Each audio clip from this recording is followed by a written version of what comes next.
കട്ടപ്പന വെള്ളയാംകുടി റോഡിൽ രൂപപ്പെട്ട ഗർത്തം വാഹനയാത്രക്കാർക്ക് അപകടക്കണിയായി മാറുകയാണ്.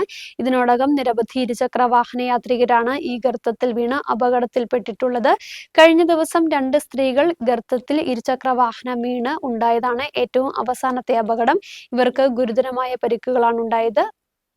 കട്ടപ്പന വെള്ളയാംകുടി റോഡിൽ സേറ കർട്ടന് സമീപത്താണ് റോഡിൽ വലിയ ഗർത്തം രൂപപ്പെട്ടിരിക്കുന്നത്. ഈ ഗർത്തം രൂപപ്പെട്ടിട്ട് വർഷങ്ങൾ കഴിഞ്ഞതായി സമീപത്തെ വ്യാപാരികൾ പറയുന്നു. ഇതിനോടകം നിരവധി ഇരുചക്ര വാഹനയാത്രക്കാരാണ് ഗർത്തത്തിൽ പതിച്ച അപകടത്തിൽപ്പെട്ടിട്ടുള്ളത്. കാഴ്ചയിൽ ഇത് ചെറിയ ഗർത്തമാണെങ്കിലും വലിയ ആഴമുണ്ട്. വാഹനങ്ങൾ ഈ ഗർത്തത്തിൽ പതിച്ചാൽ അപകടം ഉറപ്പാണ്.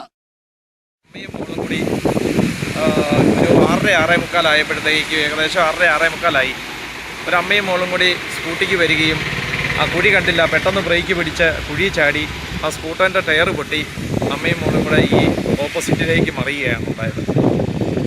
അന്നേരം ഭാഗ്യത്തിന് എന്താണെന്ന് പറഞ്ഞാൽ 2 സൈഡിൽ നിന്നും പുറകിൽ നിന്നും എതിർ സൈഡിൽ നിന്നും വണ്ടി വരാത്തതുകൊണ്ട് ആ അമ്മയും കുഞ്ഞും ചെറിയ പരിക്കല്ല, നിസ്സാര പരിക്കല്ല. അവരുടെ മുട്ടിന് 4 സ്റ്റിച്ചുണ്ട്. ഇവിടെ ഒരു പ്രൈവറ്റ് ഹോസ്പിറ്റലിലെ സ്റ്റാഫാണ്. വീട്ടിൽ വേറെ ആരും ഇല്ലെന്നാണ് പറഞ്ഞത്. പ്രായമായ ഒരു അമ്മ മാത്രമേ ഉള്ളൂ. പിന്നെ ഞങ്ങളെല്ലാവരും കൂടി അവരെ ഹോസ്പിറ്റലിൽ കൊണ്ടാക്കി. വിളിച്ചപ്പോഴാണ് അറിയുന്നത് അവരുടെ മുട്ടിന് 4 സ്റ്റിച്ച്, കൈക്കെല്ലാം നല്ല പരിക്കുകളുണ്ട്. മഴ ശക്തമായതോടെ കുഴിയിൽ വെള്ളക്കെട്ട് രൂപപ്പെട്ടിരിക്കുകയാണ്. അതിനാൽ ഇതുവഴി കടന്നുവരുന്ന ഇരുചക്ര വാഹനയാത്രക്കാർക്കടക്കം ഗർത്തത്തിന്റെ വ്യാപ്തി മനസ്സിലാകുന്നില്ല. അങ്ങനെ ഇതിൽ ചാടിയാണ് അപകടങ്ങൾ ഉണ്ടാകുന്നത്. കഴിഞ്ഞ ദിവസം 2 സ്ത്രീകളാണ് ഗർത്തത്തിൽ ഇരുചക്ര വാഹനങ്ങളുമായി അപകടത്തിൽപ്പെട്ടത്. ഗുരുതര പരിക്കാണ് ഇവർക്ക് ഏറ്റത്.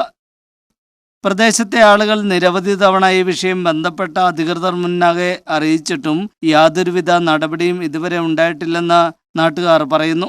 നിലവിൽ വലിയ അപകടക്കെണിയാണ് ഗർത്തം തീർക്കുന്നത്. കൂടാതെ റോഡിന്റെ ഈ ഭാഗത്തുണ്ടാവുന്ന വെള്ളക്കെട്ട് കാൽനട യാത്രക്കാർക്കും വലിയ ബുദ്ധിമുട്ടാണ് സൃഷ്ടിക്കുന്നത്. പൊതുമരാമത്ത് വകുപ്പിന്റെ ഭാഗത്തു നിന്നും ഈ അപകടകരമായ ഗർത്തം മൂടാൻ അടിയന്തര നടപടി ഉണ്ടാകണമെന്ന ആവശ്യമാണ് ഇപ്പോൾ ശക്തമാവുന്നത്. News bureau, Kattappana.